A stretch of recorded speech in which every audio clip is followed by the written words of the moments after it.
കൂമൻകാവിൽ bus ചെന്ന് നിന്നപ്പോൾ ആ സ്ഥലം രവിക്ക് അപരിചിതമായി തോന്നിയില്ല.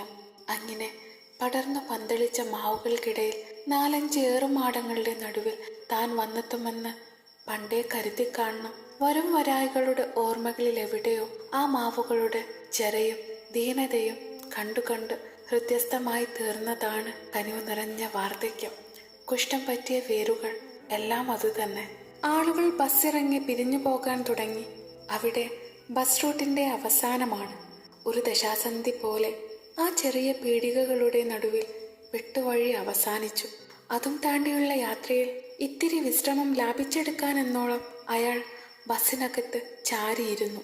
തല തിരിയുന്നുണ്ട്. രാവിലെ തുടങ്ങിയതാണ് ബസ് യാത്ര. ബോധാനന്ദ സ്വാമിയുടെ ആശ്രമത്തിൽ നിന്നും പുറപ്പെട്ടപ്പോൾ വെള്ളി പൊട്ടിയിരുന്നേയുള്ളൂ. അന്തേവാസിനിയായ സ്വാമിനിയുടെ കാവിക്കച്ചയും ചുറ്റിയാണ് ഇറങ്ങിയത്. ധൃതിയിൽ പറ്റിയ അബദ്ധമായിരുന്നു. നേരം പൊങ്ങിയിട്ട് മുണ്ടുകൾ മാറിപ്പോയത് മനസ്സിലായുള്ളൂ. കാവിക്കച്ച ചുറ്റി ചവിട്ടു വഴിതാരയിലൂടെ കുന്നു കയറി പള്ളമിറങ്ങി ബസ് നിരത്തിലേക്ക് നടന്നപ്പോൾ മരങ്ങളും പാറകളും കുറ്റിച്ചെടികളും ഗർഭബീജങ്ങളെ പോലെ ഉയർത്തു രൂപം കൊള്ളുന്നുണ്ടായിരുന്നു. ബസിന്റെ ഓരം ചാരി നിന്നുകൊണ്ട് കണ്ടക്ടർ അകത്തേക്ക് നോക്കി രവിയോട് പറഞ്ഞു, പെട്ടിയെടുക്കാൻ ആള് വേണ്ടേ? നമ്മളൊരാളിനെ ഏർപ്പാടാക്കിയിട്ടുണ്ട്. ഓ, ഉപകാരം. രവി ഇറങ്ങി.